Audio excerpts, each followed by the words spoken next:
Everyone, আমি Debapriya. Welcome back to my YouTube channel. এর আগে আমি আমার ওয়েট লস রিলেটেড ভিডিওটাতে শেয়ার করেছিলাম যে আমি 75 হার্ড চ্যালেঞ্জটা নিয়েছিলাম। তো 75 হার্ড চ্যালেঞ্জের একটা রুলস তোমরা জানো, যে একটা সেলফ ডেভেলপমেন্টাল বইয়ের প্রত্যেকদিন 10 পেজ করে পড়তে হবে আর কি, রুলসে রয়েছে। তো আমি নিজের 75 হার্ড যে চ্যালেঞ্জটা, সেটা দুবার নিয়েছিলাম ফার্স্টে। তো সেই তারপর থেকে এই যে বই পড়াটা, এটা একটা আমার হ্যাবিট হয়ে গেছে। এর আগে কিন্তু আমার বই পড়ার কোনো হ্যাবিট ছিল না। গল্পের বই পড়তে ভালো লাগতো, বাট এরকম ধরনের বই আমি আগে কখনোই পড়িনি। তো আমি ফার্স্ট 75 হার্ড চ্যালেঞ্জ নেওয়ার পরই এই বইগুলো সব যে একবারই কিনেছি তা না, একটা একটা করেই কিনেছি, এবং বইগুলো আমার বেশ ভালো লেগেছে। সেই জন্যই আজকে আমি তোমাদের সাথে শেয়ার করছি। তো ফার্স্টেই হচ্ছে, 1 নম্বর বই হচ্ছে ইকিগাই। এটা ভীষণ ভালো একটা বই, মানে ভীষণই ভালো। এটা আমাদের এই বইটার টপিকই হচ্ছে the Japanese secret to a long and happy life. মানে জাপানিজরা দেখবে সাধারণত বেশি দিন বাঁচে, এবং তাদের যে জীবনটা সেটা ন্যাচারালি খুব প্রকৃতি নির্ভর। এবং এই বইটা পড়লে তোমাদের একটা ভীষণ ভালো আইডিয়া হবে অ্যাবাউট দেয়ার কালচার, এবং কি করে তুমি তোমার লাইফে সেটা ইমপ্লিমেন্ট করতে পারবে। তো এই বইটা কিন্তু ভীষণ ভালো একটা বই। সেকেন্ডে যদি আমি বলি, গুড ভাইবস গুড লাইফ।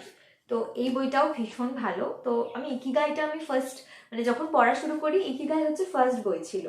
তো এই বইটাও ভীষণ ভালো, এই বইটাও তোমরা কিন্তু পড়ে দেখতে পারো। আর তারপরে যদি আমার বলো ফেভারিটের মধ্যে, তাহলে হচ্ছে অ্যাটমিক হ্যাবিটস, জেমস ক্লিয়ারের অ্যাটমিক হ্যাবিটস। এটা তোমরা বাংলা ভার্সনে পেয়ে যাবে, অ্যামাজনে অ্যাভেলেবেল রয়েছে। এই বইগুলো যদি লিঙ্ক প্রয়োজন হয় আমাকে বলো, আমি কমিউনিটিতে তোমাদের সাথে শেয়ার করে দেবো, বা ইনস্টাগ্রামে হেলদি বং ফুডি বলে আমাদের চ্যানেলটা রয়েছে, ওখানে তোমরা আমাকে চাইলে মেসেজ করতে পারো। অ্যাটমিক হ্যাবিটস বইটাও ভীষণই একটা হেল্পফুল বই, আর এটা আমার ভীষণ ফেভারিট এই বইটা। যদি আমার বেস্ট টপ মোস্ট বলো, তাহলে ইকিগাই আর অ্যাটমিক হ্যাবিটস, এই দুটো আমার ভীষণ ফেভারিট দুটো বই। তারপরে যেটা আমি বলবো সেটা হচ্ছে সকালে ওঠার জন্য মানে খুবই হেল্পফুল, দ্য 5 AM ক্লাব। এই বইটাও ভীষণ ভীষণ ভালো। তোমরা, আমি যে এতক্ষণ পর্যন্ত যে 4টা বই বললাম, প্লিজ এই 4টা বই পারলে তোমরা পড়ার চেষ্টা করে দেখো। নেক্সট যদি আমি বলি, এই বইটা আমার ভালো লেগেছে, দি অ্যালকেমিস্ট হচ্ছে, এই বইটা ভীষণই একটা ভালো বই। এরপরে যদি আমাকে বলো, তাহলে আমার কাছে দুটো বই আছে।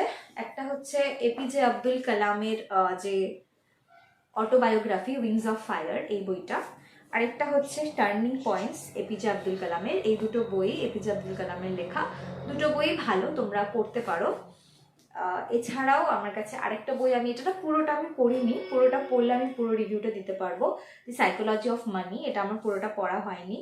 তো এই বইটাও আমার যতটুকু পড়েছি আমার ভালোই লেগেছে। আর রিসেন্টের মধ্যে আমি দুটো বই কিনেছি। একটা হচ্ছে the art of being alone, এটা আমি পড়েছি, ভালো লেগেছে। আর এই বইটা আমি এখনো পড়িনি, the art of not over thinking, এই বইটা আমি এখনো পড়িনি, তাই এই বইটা আমি বলতে পারবো না।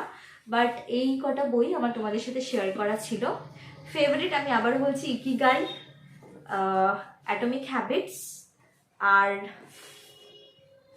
দি 5 AM ক্লাব। এই তিনটে আমার ফেভারিট বই।